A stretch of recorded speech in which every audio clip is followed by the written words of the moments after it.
Good morning, good afternoon, everybody. Thank you for joining us today. I really appreciate it. I see the numbers are still going up. People are joining us. So we're going to start, and then we're going to have a recording of this call for anyone who will be interested to listen to this one later on. But with this, I'd like to open up the webinar that is called Railroads Reimagined, Building Change, Resilience in the Rail Industry. And it's a second call in the webinar in a series of webinars that we are running this year as a Center for Railway Research and Education at Michigan State University. With this, I would like to ask Lynn to introduce yourself. Thank you.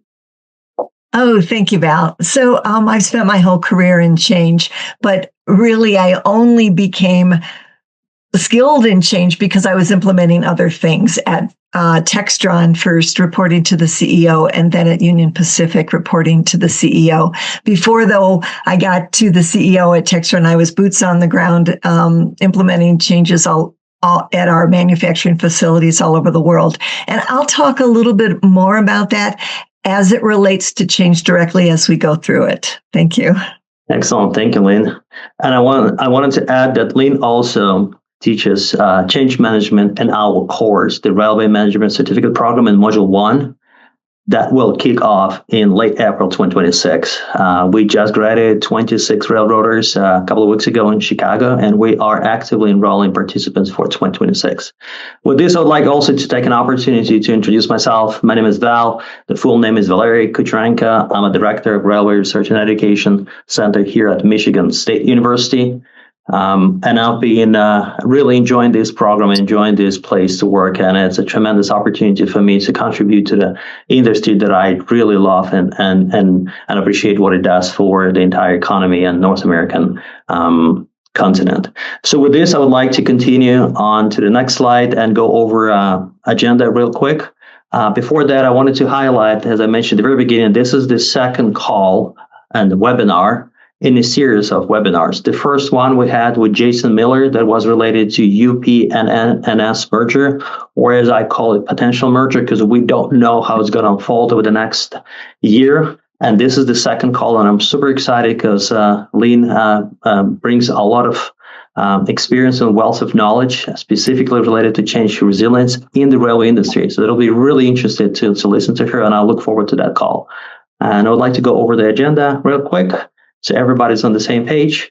We'll start with why it matters and why we decided to choose that topic. Definitely we'll go over the questions and the framework of this particular subject, and then definitely go over the real life applications. We'll have Q&A section, and also we'll have a quick poll for everybody to have an opportunity to contribute to this discussion.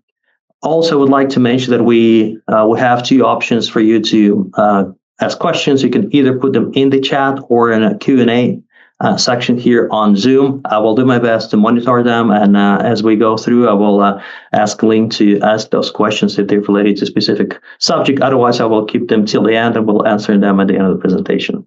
With this, I'd like to move on to the next part. Thank you, Val.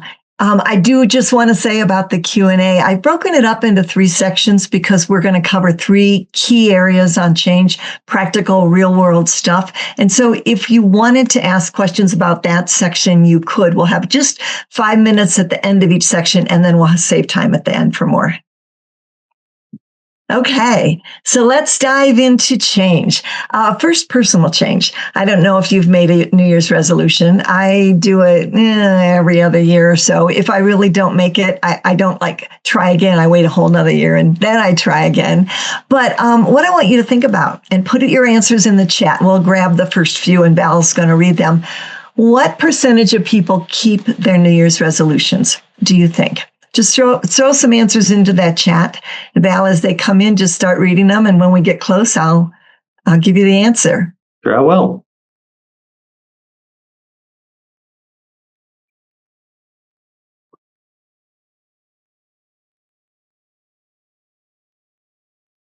%? Nico? 10%. Okay, yeah. You got it. That was pretty quick. Sometimes people say 0. Sometimes people say 80%, which is interesting. Between 8, 9 to 12% of the people, depending on the year, keep the resolutions. Now, I just want you to think for a minute. What do you think is the key area that people's resolutions are in? And I'm going to give you the answer to this one. This year, actually, the number one resolution in the U.S. was to save more money. But it's not like that in every country. The number one resolution in Germany was to have more time with family and friends. But in almost any country, the number 2, 3, and 4 add up to one category. And I bet you can guess what that is. It's health. So they may say, I want to eat better. I want to work out more. I want to take care of myself. It's health. So when you think about that and think that it's something that people really care about, I mean, there's not a lot you care about more than your health. And it's not like you have to go out and get buy-in. And it's not like you've got a lot of people you have to influence. You're in control of this. And yet only 8 to 10% of us, 8 to 12% of us keep our New Year's resolutions. So now let's think about organizational change. What percentage of organizational change fails? So throw some answers in there. I'll give you a hint. There's a better rate than personal change, partially because companies make IT changes that people then don't have a choice, can't undermine it. But what percentage of organizational change fails? Throw it into the chat.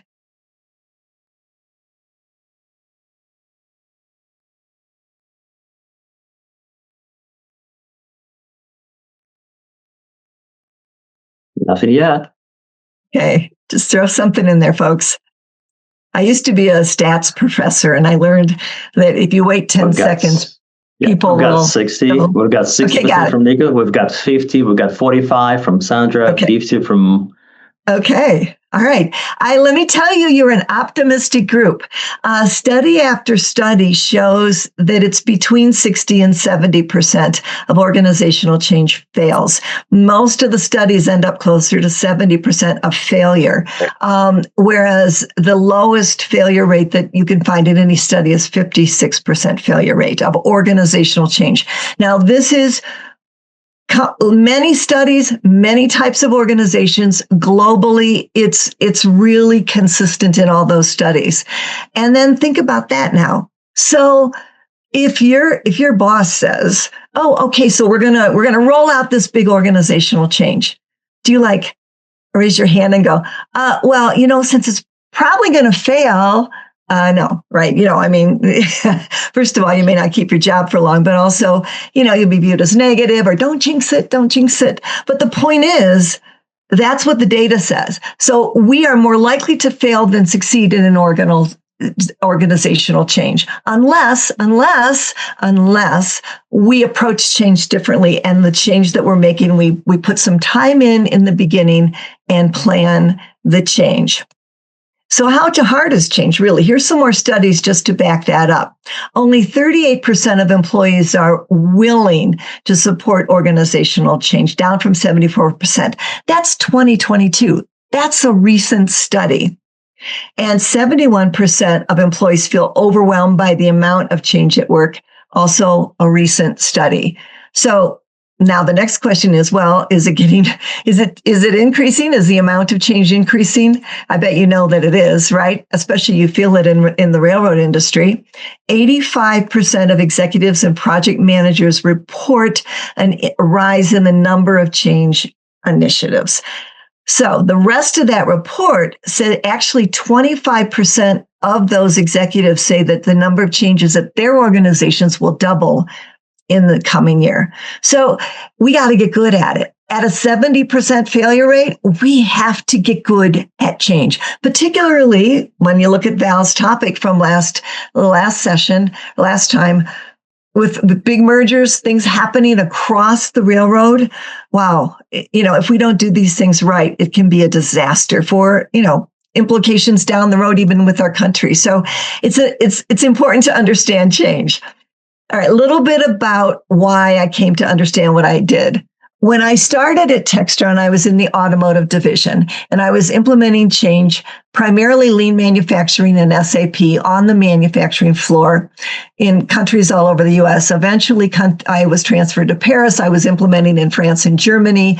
And then I was transferred to South Africa, worked in the mining industry, and I worked in Australia, South Africa, and then Zurich for the nuclear pump industry, and all with Textron. And Textron owns Bell Helicopters, Cessna Aircraft. Eventually, I was reporting to the CEO, implementing change across the whole organization in operational excellence in design engineering, manufacturing, supply chain, and quality, and big changes. And so what we would find is I was reading every single thing I could about change. I learned every single change methodology out there. And then suddenly I'd have a failure in something new that I didn't anticipate. And I went, oh my gosh, okay, now what do I do? And so I started researching why I could have failed and came up with a series of questions we call change questions, which I'll share with you in a minute. But it really revolutionized the way I approach change. And these are all types of changes. In the design engineering department, changing the way we designed our aircraft at Cessna Aircraft. In supply chain, creating a supplier portal globally for all suppliers. Manufacturing, making things differently across manufacturing plants the way that we did it before. So these are major changes, and we learned to be successful at those. In fact, when I left Textron, we had a 90% success rate in terms of sustainment and maintaining and achieving the results. I went to Union Pacific, and it forms the basis of what we're going to do today. Initially, I came in to help them with thinking about lean manufacturing, or Toyota Way, and how it looks, what it looks like in the railroad. And so we had 42,000 employees in the operating department, most of them union. And I was rolling out this lean approach for the railroad for about 8 years in Union Pacific. I retired in 2018. But at the end of my tenure for the last few years, I also ran supply chain. And we also put in a new ERP system and all kinds of things. But still, the success rate by the time we left was in the high 90s. So this works, and that's why I share it with people, because it really is an effective way to approach change. What I really came to understand is that we need to plan for sustainability before we implement the change. We spend all this time in developing the solution. Think about a typical ERP or SAP system. We spend so much time, years, developing what it's going to look like. And then we just roll it out. We don't think about how are we going to get buy-in? How is it going to affect the employee? What are we going to do? And I learned through all of my mistakes that we need to learn to plan for sustainability. If it's a simple change, it could take a couple hours. If it's a big change like Union Pacific, it took a few months to plan how we were going to approach lean at the railroad, but it's critical. And the way that we do that I recommend, but really any framework you use, just use it. Use any change framework. But the change questions is what I'm going to introduce to you today, because what it is a series of 11 questions with sub-questions. And anytime we would implement a change, we get the team together and say, okay, for the next hour, we're going to ask ourselves these questions. And if the answer is no on any of them, then we better address that before we implement. And that's our approach. So for instance, is leadership supportive of this change? If not, how are we going to address that? And we answer that and make the plan to get leadership support. And so we'll go through all of that as we walk through it today. And you only have to answer the questions that are applicable to your change, and then you end up with a customized approach. You don't kind of have to go through this whole big hoopla of change if you've got a simple change. But if you've got a big change, you may have to do a lot more work. Bottom line, I believe that you can have the very best change initiative. You can have the best merger, the best anything.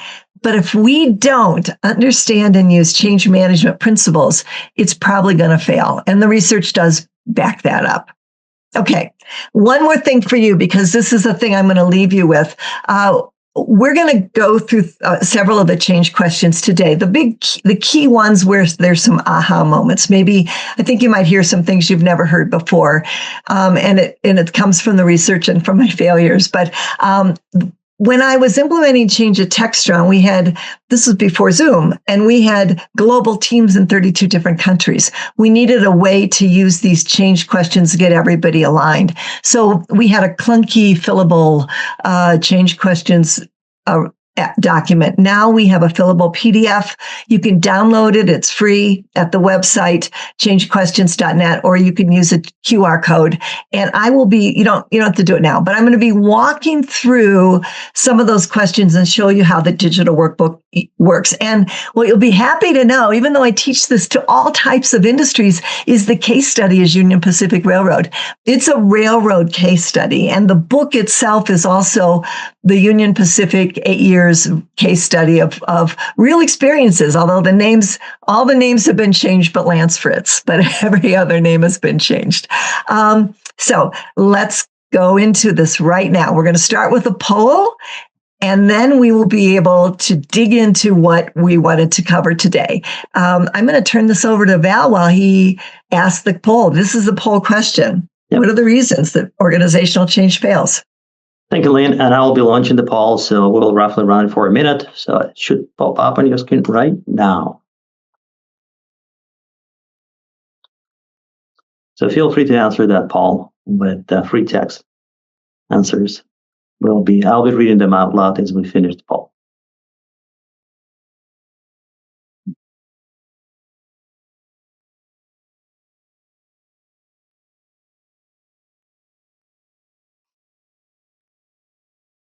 Five, 7 answers. They're going up pretty quickly. 9. Good. I want to see what people say. Hopefully we hit your key areas. I'm going to tell you what the top 2 reasons are. And I want to see what you're saying, because some of what you say may be sub reasons or just as critical. You know, if you have a failure that only happens 10% of the time, but it affects all your employees, it's a big reason. So we want to really think about all of them. Okay. What are you getting? You have any consensus here? Let me see. I can see them while they're being. If we still have more coming in, I can be patient, although that's difficult. Yeah, we have 18. Okay. Still going up. Thank you for being active. 19. All right, we're going to be finishing this in 10 seconds. And I will go over all of the answers. So 5 seconds. All right, we've got 19, and I'm closing the poll. So let's see what we've got. Share the results. I'm looking forward to it. Share the results. All right.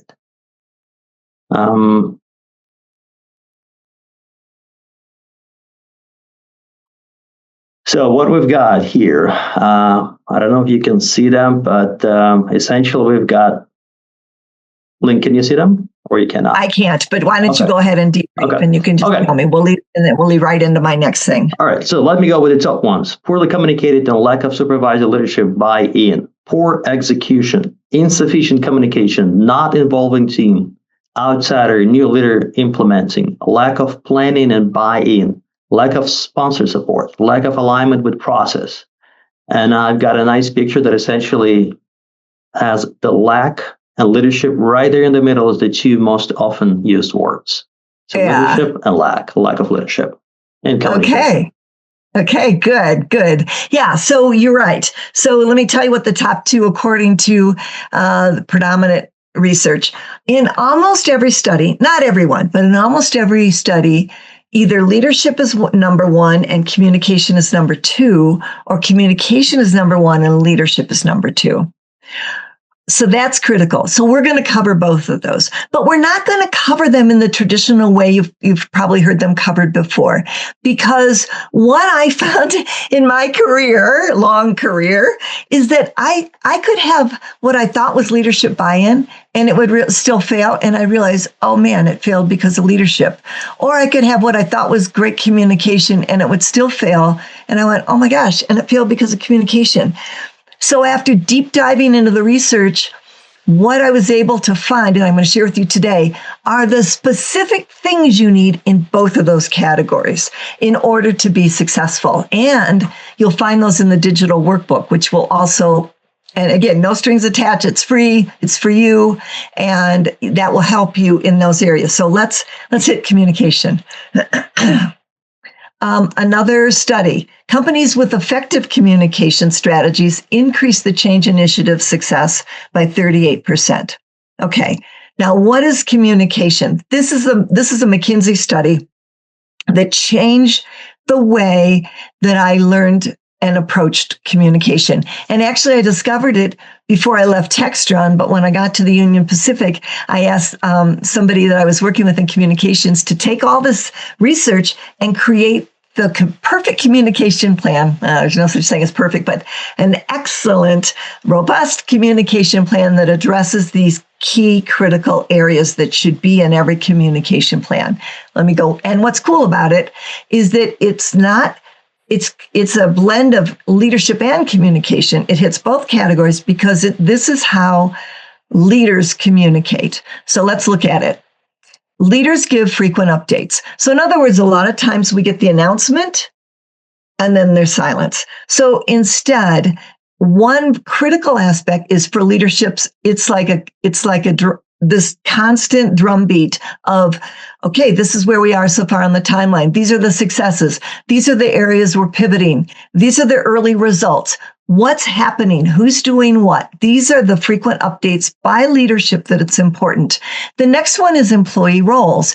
Leaders talk about the roles of the employees. They know what's happening with the employee roles. It's not just, oh, we're going to announce a change, but we're not going to mention to you anything about what you're going to do differently or what's in it for you or what's the purpose of this change. Leaders talk and understand about employee roles. And those are kind of self-evident, but the last one surprised me. And the last one's so easy to get too, consistent messaging. So what this means is, sometimes if there's a change in the organization and you go to your boss and say, oh, okay, so these are all my questions about this change. And they say one thing. And then your friend goes to their boss and they say something completely different. Or leaders are giving speeches about it and they're different. So consistent communication by leaders. These are the three things, and consistent communication is actually, we're going to focus on that for a bit in the digital workbook, and I'll show you how to get that. But that is really, really critical. And look at these results. And I never see results this big. These are pretty major results. In organizations where leaders communicate across those three areas, respondents are 8 times as likely to report a successful transformation than those that say that communication doesn't happen. So it's a game changer. It really, really is. So how do you get it? Key messages. You develop key messages about your change. Now, there is a communication plan, and we're not going to be able to go deep dive in it, but eventually your key messages will appear in your communication plan. So any speech that's given, any email that's given, any article, any website news will have at least one key message in it. And this helps with consistent messaging. So here's the example. Remember, we were rolling out lean manufacturing Toyota Way at Union Pacific in 42,000 employees across 23 states, mostly unionized workforce in the operating department. So these are 2 of the key messages. Now, we had 8, but that's a lot.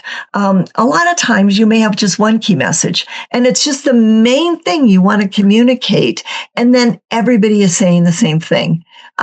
So what we said is, UP Way aims to grow the business, not decrease the workforce. Now, we started this when we were coming out of the Great Recession.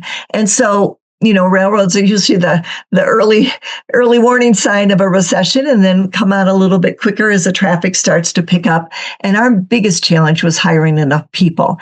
So we were safe saying that. And of course, it went through legal and HR, but that's one of the key messages. Also, one of the things that Jim Young and Lance Fritz were looking for at that time was to change the way leaders led. They wanted to move from somewhat autocratic to very much a participative leadership. And so they wanted to message leaders to know there's a change coming. And it was UP Way creates, and that's what we called it, UP Way. creates a way to lead that engages employees and promotes trust, respect, and teamwork.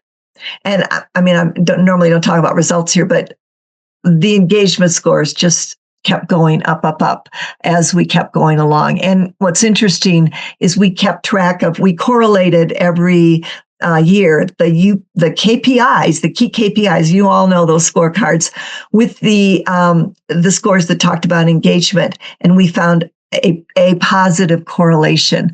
The top 5 service units in UP Way were at the top 4 for implementing. I'm sorry, the top 5 with top 5 implementing UP Way were in the top 4 with KPIs, and the bottom 4 was like the complete mirror opposite. So it really did work. So key messages, critical for whatever you're going to implement. Now, I want to share with you one more aspect of that. And this gets to employee roles. So now we're also covering key messages because we're going to do something with these frequently asked questions, but we're covering key roles because what the research shows is anytime there's a change, almost every employee doesn't think, this is going to be great for the shareholders, or wow, profitability will increase. No, they say, am I going to be okay? That's what's going to happen to me. And so we owe it to people to know what those questions are. Anytime we start a change, as we're trying to plan it, we start gathering what questions people are asking, and we keep track of those. And then sometimes when you start with the answers, you have to go to HR, you have to go to the union, you have to go to legal, you have to go to leadership, but you craft the answers. And the hard ones are, a lot of times leaders will say, look, we can't answer that one. Like about, will there be layoffs? We can't answer that. We don't know. Well, you can see Union Pacific came up with a way to answer it because, for the most part, we owe people answers.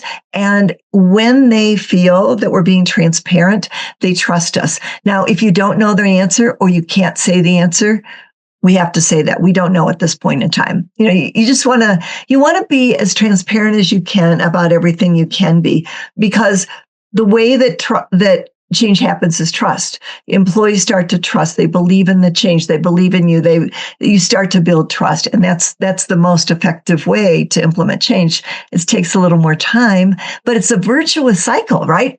It's self-reinforcing. But when we have failures and they don't trust us, it's a downward spiral. So it builds either way on itself.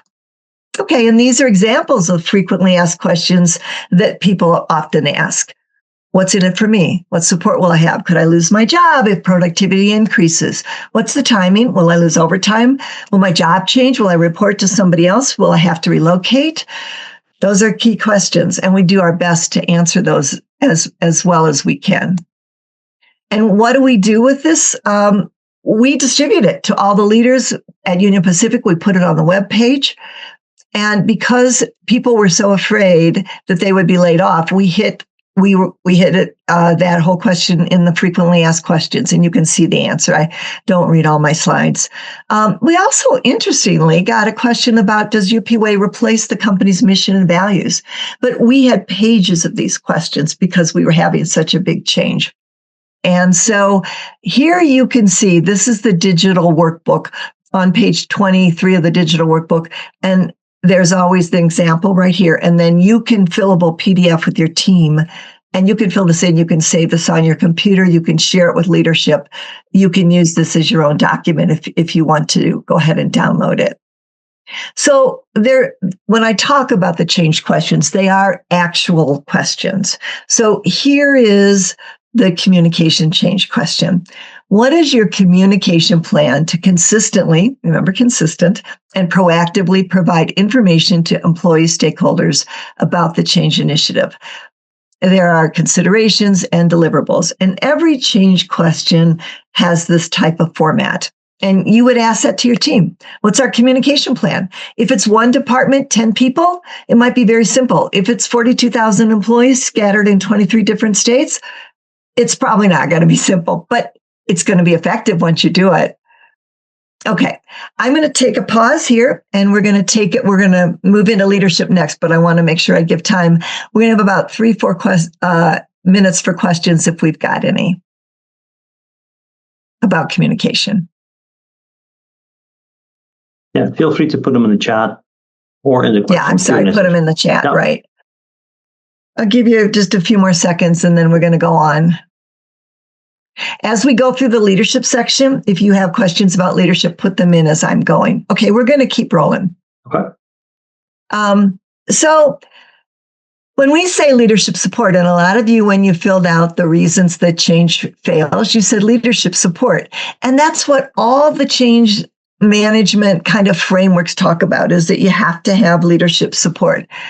But then, like I said, I was still a failure. And I think what leadership was said they were supportive. So after the deep dive, I'm going to share with you 2 studies. It's not just words. It's not that leaders say that they support it. And I mean, that makes sense, but we often just say, well, if they say it, it's fine. The number one reason for success of respondents' change initiatives was visible leadership support. And unfortunately, only 50% of them had that. But that word visible is critical. And it was highlighted again in this study. This is a McKinsey study that was one of the first that dove into change failures. So what they did is they went into that 70% failure rate. And they said, okay, we found that 70% of all change, organizational change fails. Well, the next study said, okay, let's go back into that and find out why. And the number one reason, which ended up being 33%, because the others were all smaller percentages, respondents blame management behaviors that did not support the change initiative. So what has happened for me now because of that is and when we're implementing change, we really deep dive on how can leaders show that they're supporting the change. And we often ask them, how can you support the change? We often, if you're a leader, we share this with you. So if right now you're a leader and you're implementing change, know that one of the biggest reasons for failure of your change could be that you don't visibly show your support. You may be talking about it, but actions. So let's look at a little bit. I just want to jump to here and then we'll go back. So here's a leadership support example. It's in the digital workbook. You would fill this out yourself. We ask leaders, or we ask the change team, how can we demonstrate change? So we had the message of the change initiative delivered by leaders, but then we had the training of the change initiative delivered by leaders. Now, not everybody's a good trainer, so we had a lot of discussion about this, but we had somebody in the room, and everybody who led a department would train on the skills that the employees would be learning and using.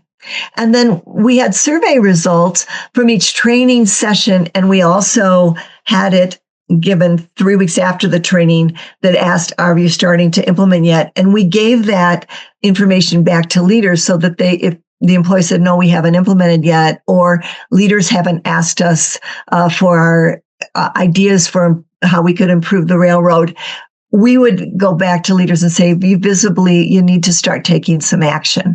And there were many other things we included here, including asking leaders, tell us how you're going to show support. And it was fabulous. People said, I'm going to ask for what are the roadblocks. I'm going to ask for frequent updates. I'm going to talk to employees implementing the change. It's that visible, engaged support. We just don't announce it and go on. I did want to go back because not all of you are leaders. Some of you are people that you need support from your leadership in order to implement your change. Here's what the research says, and here's what I've done that also helps. If your leader doesn't support it, or you don't think they will support it, and you want to think, how can I make a stronger case? Show data from other organizations. And I would often show even these studies if they did support, just to say, look, we need your support, like visually and behaviorally, but show results. You could offer to run an experiment, a learning trial, an experiment, a pilot. Let's just try it. Let's just see if we can try it in a very small scale, or just one piece of it. Schedule a benchmarking trip. That's what we did at Union Pacific in a couple of instances. Be open to compromise. Like you don't always have the perfect answer. say, this is what I'm thinking. What are your thoughts? And don't be so hard set on your perfect answer that you can't give a little bit, because that will help you get buy-in. So same thing. You don't bring a pure, fully baked solution. Give areas for people to be able to give their views and their input, and really try to understand that Union Pacific, we had some people resisted. And actually one of them we talk about in the book, it was a super valid reason. And we didn't just say, okay, march on. We said, okay, we get it. And we think that makes sense. So what are we going to do in this case? Build support among the peers or people who will be involved in the change. Maybe your leader doesn't support it, but maybe you can create a groundswell without kind of circumventing or undermining your leader, and then walk away. Like, well, I don't mean this in an attitude. I mean, sometimes leaders know stuff you don't know. Sometimes there's things coming down the pike that make this change, not a new IT system or whatever.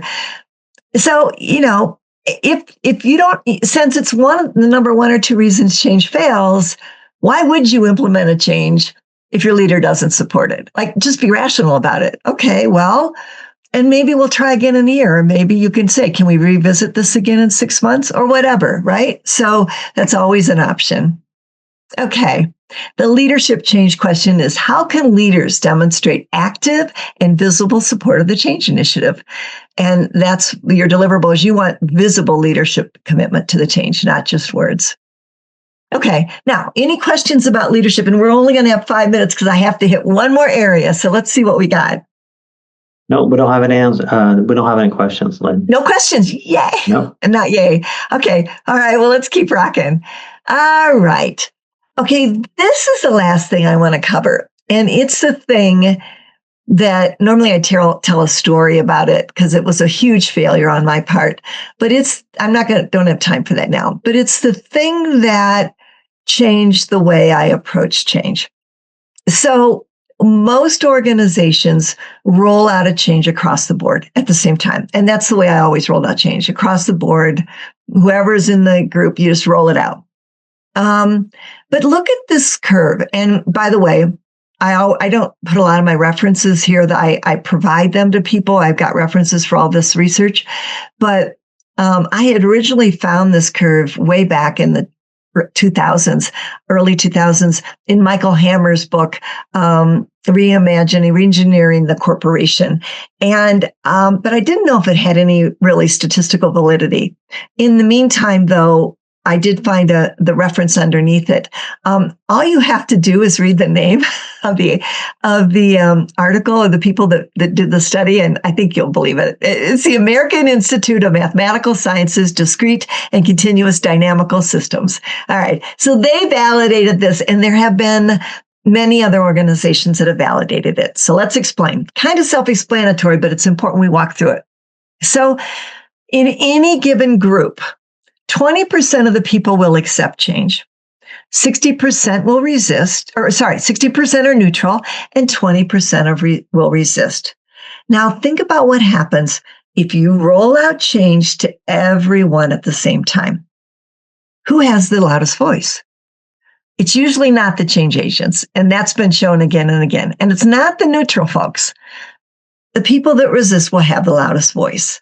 And so when we roll out change to everyone at the same time with nothing that try to mitigates it in advance, you will find that neutral group that you really need, because you probably already have the change agents, but you need the neutrals, start to tip towards the resistance portion. And so also Malcolm, great books, but he wrote The Tipping Point. And this is a quote from his book, and it's been used by so many people since then to explain all kinds of phenomenon. But it says that he said the tipping point is that magic moment when an idea, a trend, or a social behavior crosses a threshold, tips, and spreads like wildfire. And that's what we want in every single change initiative. But the problem is, if people who are resisting the change get the momentum and starts to influence the people that are neutral, we can get the tipping point going in the wrong direction. And so what I had started doing years ago and now really, really believe in, you can't always do it. and it doesn't always make sense. But I try to find change agents where I can pilot the test. Now, the change initiative can't always be piloted. Like, it's a lot of things you just can't do an actual pilot. So if I can find a change agent in an area where the change will take place, and I do whatever I can that will help me get a little bit closer. So a simulation, perhaps a table exercise where we sit around a big table and talk through the new change and talk about the process, how it would actually work, and how do we think it would work, and what metrics do we think it would influence with the people involved in the change led by a change agent. Perhaps it's a learning trial, which is a bigger kind of a pilot on steroids, or a pilot, or even an experiment where we take a little piece of it and we just try this one little piece, and then we take another little piece. But the magic comes in the next step. But what does happen initially is we start to get the bugs out. Because even if you implement slowly, maybe with a rolling implementation, if there's bugs in it, then you give fuel to the people that are resisting the change. And so what you want to do is for sure get the bugs out, because you don't want to give any ammunition to get the tipping point going in the wrong direction. But the other thing is, you can supercharge the change. We all know FOMO now, fear of missing out. And basically what we can do is build a whole campaign around the pilot, the experiment, the simulation. We want to look for successes, or we want to look, did this experiment or pilot, did it change the solution? Now, do we have to pivot a little bit? So let's give praise to the person that was a change agent that did that. Let's publicize that. Let's get it out on the website. Look, we're looking at this change. We started in this one area. Thank you, so-and-so, for helping us make this a better change. You're all benefiting from their excellent work. At Union Pacific, we had 3 pilots, and Jim Young even talked about him in his speeches before it went out to everybody. And then what we had every service unit come to us eventually saying, well, how come they get the resources? How come they get to do this? How come it's going to affect their metrics? And we're sitting back here and we want it. And people started coming and saying they want it. You want to create a positive buzz. So, again, if we had more time, I'd go into what do you do if you can't do it, if a pilot, or what if you don't have a change agent, or whatever. But this is just another little thing that it turns out to be a big thing if you use it. It's been very, very effective. And here's, we called it a learning trial. And what we wanted to do is we started in one area in the locomotive shop. So the learning trial was, we will conduct the learning trial at the North Platte locomotive shop. And so we wanted to pilot the tools we were going to ultimately use in the UP way in the program. And we did that. We did it at the locomotive shop, and then we talked about it like crazy. And people started wanting to take some notice.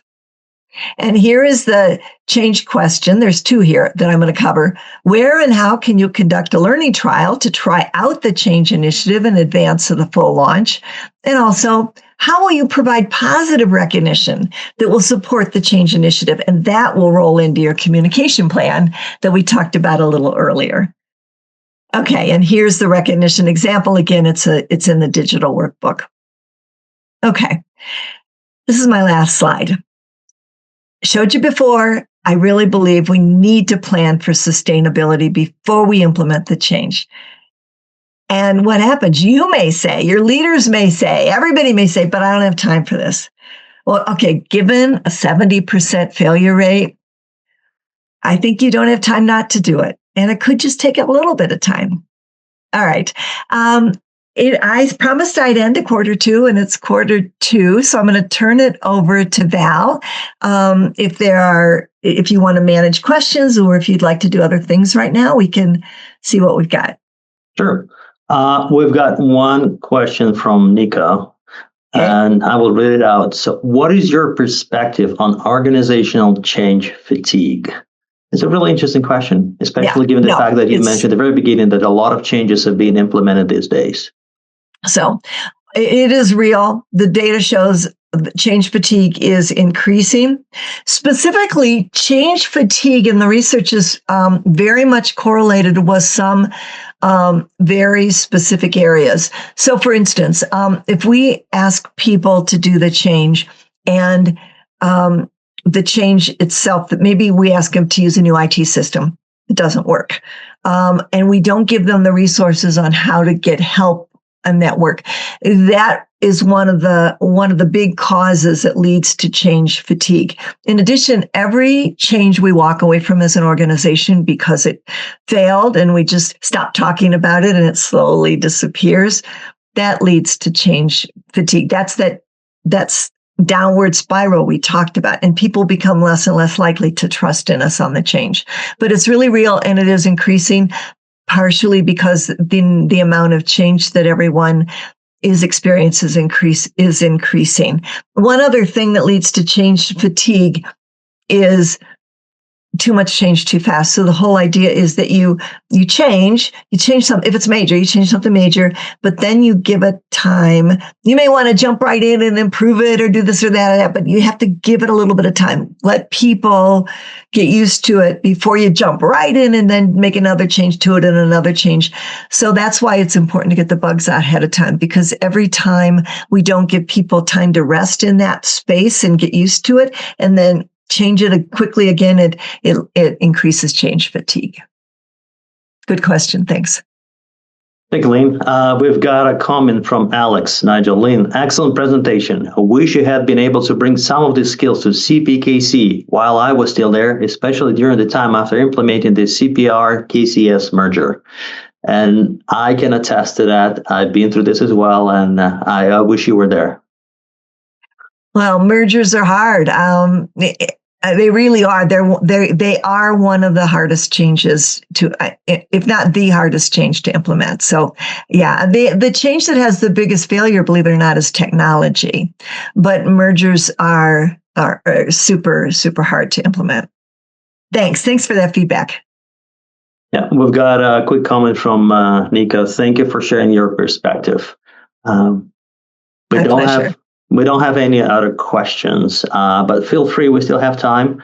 If you don't have any further questions, we'll continue with the presentation. We've got a couple of more slides, but I just wanted to give you opportunity to ask questions to such an experienced and knowledgeable person. Every single time I have an opportunity to speak with Lynn, I always ask questions.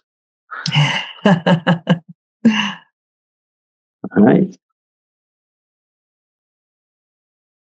Okay. If there are no more questions at this time, feel free to do that.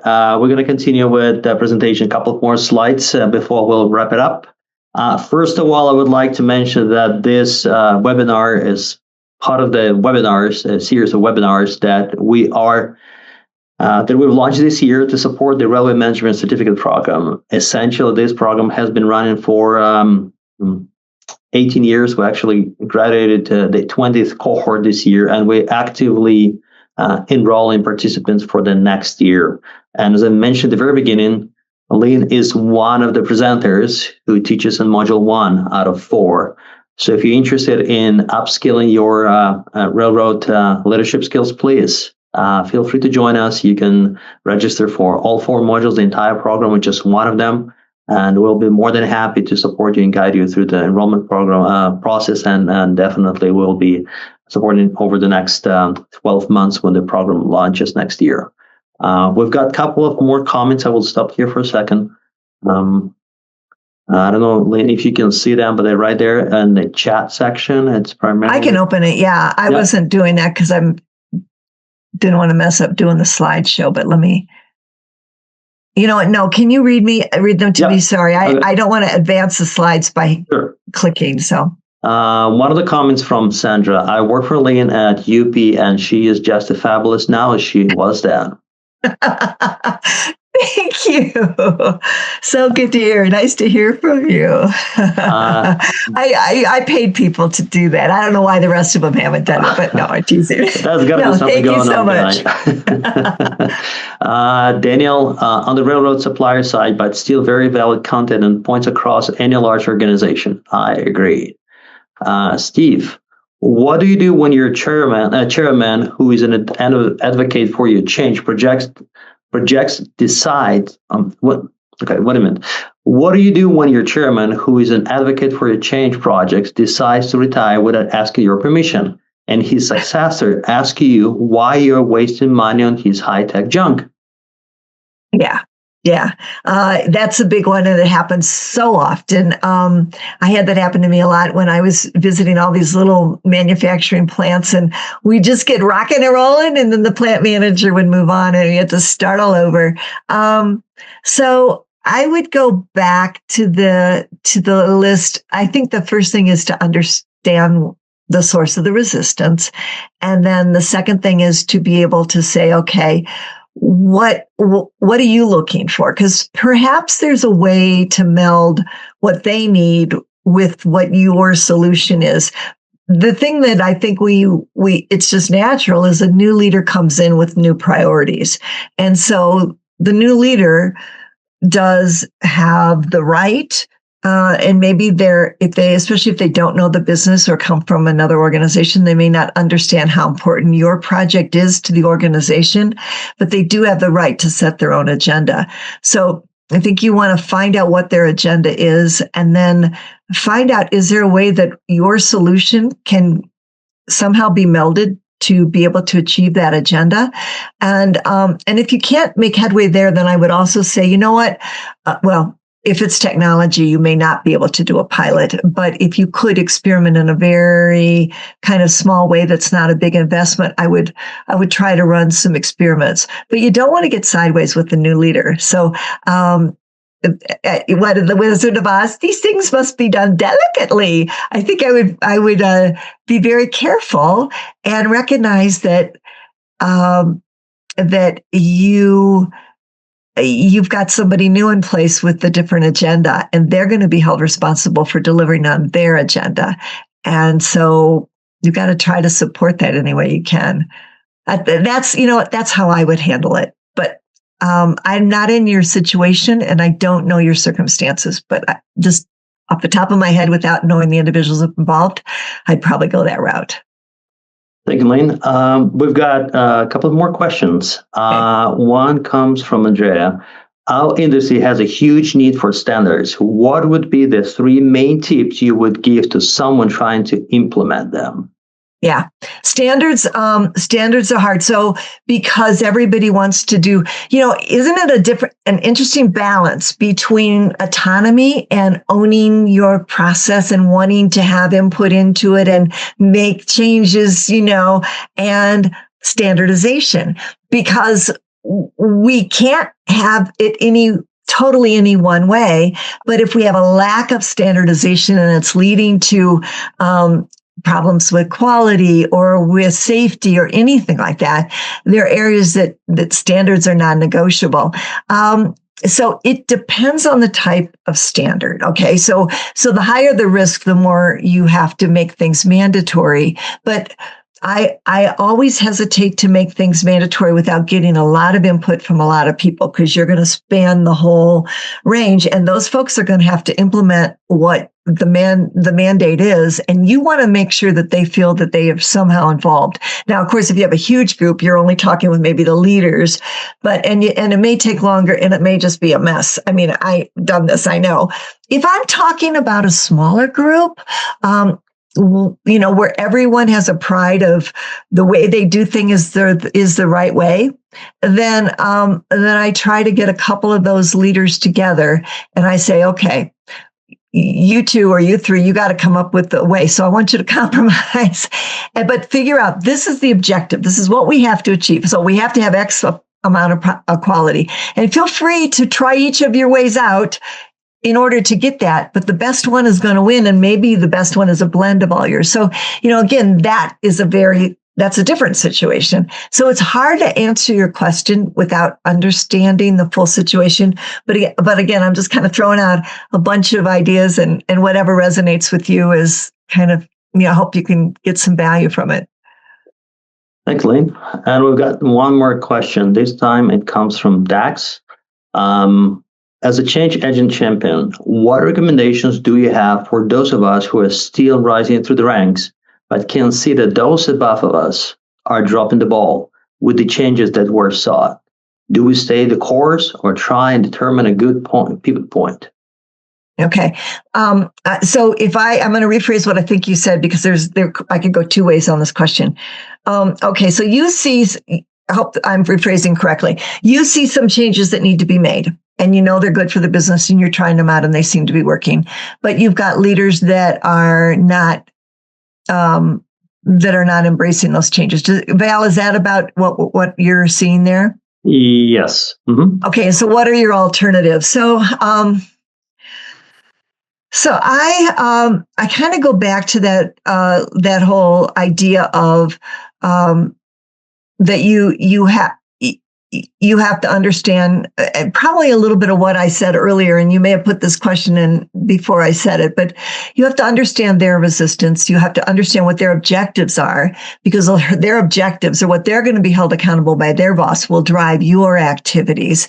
And then if you can demonstrate value, if you have the autonomy to try out your idea and show the results, and if you can hit KPIs, man, that's gonna somebody will pay a little bit of attention. And you try, even if you can't implement or do the perfect solution, try to start making headway and gain credibility with your solution, and then see if you can grow it. So those are a couple ways that you could approach that. It's not easy, I know. And you don't always succeed. And ultimately what I believe is, if they really don't want to do it and they're going to penalize you for doing it, then don't do it. They're held accountable for their results, and you can do everything you can do, but you have to make your own decision about your quality of life, your integrity, in terms of your feeling of responsibility towards the workplace. Yeah, thank you, Lynn. That's a really good answer. And I know it's not an easy situation to be in, but sometimes you have to make that decision to pull the trigger. We don't have any more questions. I see a couple of comments.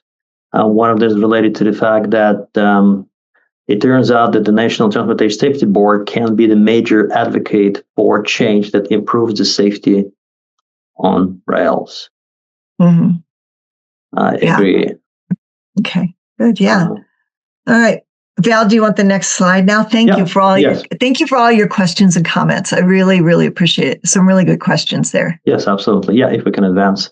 Yeah, I just wanted to go over this year cohort that we literally finished our last module 2 weeks ago in Chicago. And I wanted to give a perspective of where those railroaders come from. You can see on the map, and I believe this picture speaks better than 1,000 words. We've got 41 participants this year. And they all came from 27 different organizations, 19 states, 2 countries. So every single year we are trying to assemble a team and cohort of excellent and fine railroaders who are willing to give it to the industry and learn a little bit more about the industry itself and get a better understanding of what the industry is all about. So this is the snapshot of what the class looked like this year. So we hope we're going to be targeting something similar for next year. Lynn, if you can go to the next one. A couple of opportunities to learn if you're looking to advance your skills. There are a couple of more sessions coming up, not related to rail, but something that MSU will be hosting over the next several months. And then 2026, definitely business process management has been one of the most popular ones, and supply chain strategy and operations. For those folks who are in transportation, including rail, supply chain is probably one of the interesting topics because it covers the supply chain comprehensively and gives you a better understanding of what the supply chain is all about. And don't forget, it comes from one of the most recognized supply chain faculties in the country. If we can go to the next one. No. Oh. What's the last one? I've got nothing after that. All right. Okay. I see one question that came from Gina. Gina is asking if there's going to be recording. Yes, there will be recording. We will share that in the next couple of days. Most likely, it will be on the Center for Railway Research and Education LinkedIn page. So just watch out for that. In the next couple of days, it will be shared there. So you will have an opportunity to listen to this webinar again. We are almost at the top of the hour. If there's one more question, we will take it. Otherwise, we'll wrap it up. All right. Yeah, welcome, Gina. All right. If there's no more questions, I wanted to say thank you very much, Lynn. It's been a pleasure, as always, to listen to you. And every single time I listen, I pick up something. I just wanted to finish this call by saying that it's interesting that you mentioned, the key words: communication, transparency, honesty, and trust. Such a universal words, and quite often people manage to not use them properly. I've worked across different continents, and I can tell you, people make the same mistakes no matter where they were born and where they were raised. They universally make the same mistakes, and it's interesting that we picked them up. And I wanted to highlight communication, transparency, honesty, trust. If you follow those simple rules and just implement them in your change, that will most likely help you to succeed. So thank you for that, Lynn. I appreciate it. Thank you so much. My pleasure. Thank you, everyone, for joining us, and have a good day. Thank you all.